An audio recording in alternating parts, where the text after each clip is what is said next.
फुलुची वंशधारा आतंकित अवस्था नदीकूड़िया गाँ लोके विशेषकर काशीनगर ब्लॉक खांडबा बुदुरा एवं किड़ीगाँ पंचायत समेत काशीनगर एनएसडी तले अंचल लोक मैंने भयभीत अवस्था अच्छा।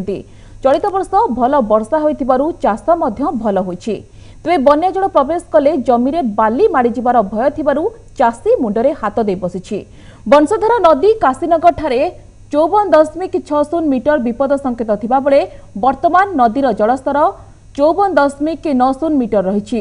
नदी अववाहिकार गत 3 दिन हेला लगाण वर्षा लागि रहिथिबारु आहुरी जलस्तर बढ़िबार आशंका रहिछि। तेबे परिस्थिति उपरे नजर रखा जाइछि बोली प्रशासन पक्षरु कहा जाइछि।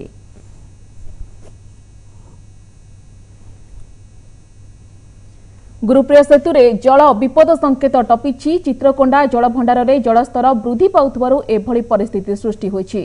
चित्रकोंडा जलभंडार रे जलधारण क्षमता 1516 फुट थिबा बेले ताहा 1509 फुट रे जल प्रवाहित होउछि। माछकुंड एवं कोलाबर गेट खोला जिबा परे एहार बळका जल चित्रकोंडा जलभंडार मध्य प्रवेश करिथिबा जणा पड़िछि। तेबे ए नै जल संपद विभाग अधिकारीक सहित आलोचना करा जायछि।